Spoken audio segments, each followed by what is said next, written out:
Comprehension in Gujarati language. તો તમારામાંથી ઘણા લોકો પૂછતા હતા કે ગુજરાતી વ્યાકરણ પૂછાવાનું છે કે માત્ર ફકરા પરથી પ્રશ્ન પૂછાવાના છે. તો ફકરા પરથી પ્રશ્ન પૂછાવાના છે, વ્યાકરણનો કોઈ અભ્યાસક્રમની અંદર સમાવેશ નથી. હવે ફકરા પરથી પ્રશ્ન પૂછાવાના હોય તો એમાં તમે શું વાંચી શકો? તો મેં અત્યાર સુધી જે જોયું છે એ પ્રમાણે ફકરા પરથી પ્રશ્નો હોય અને એમસીક્યુ ટાઈપના, હેતુલક્ષી ટાઈપના, જેમાં 4 વિકલ્પો આપ્યા હોય એવા પ્રશ્નો મારા ધ્યાન ઉપર એવા કોઈ સારા પ્રશ્નપત્રો આવ્યા નથી.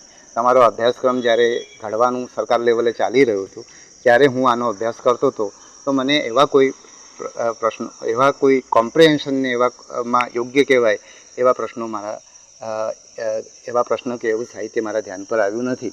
જીપીએસસીની ઘણી પરીક્ષાઓ, લેખિત પરીક્ષા જે નિબંધલક્ષી પ્રકારની પરીક્ષાઓ છે એની અંદર કોમ્પ્રિહેન્શનની નું છે અભ્યાસક્રમમાં સમાવેશ અને એના લગતા પ્રશ્નો પૂછાય છે, પણ એમાં એના જવાબો તમારે તમારા શબ્દોમાં, તમારી ભાષામાં લખવાના છે, વિકલ્પોમાંથી પસંદ કરવાના નથી.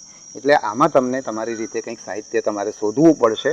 મને ખ્યાલ છે ત્યાં સુધી હમણાં જે પંચાયત વિભાગે જે ખાતાકીય પરીક્ષા લીધી એમાં એક નિમ્ન સ્તરનું જે ગુજરાતીનું પ્રશ્નપત્ર હતું એમસીક્યુ ટાઈપમાં, એમાં કદાચ 1-2 ફકરા કોમ્પ્રિહેન્શનના હતા એવું મારા ધ્યાન પર આવે છે. એટલે એ પણ કદાચ તમે જોઈ શકો, પણ આમાં તમારે તમારી રીતે સાહિત્ય વધારે શોધવું પડશે.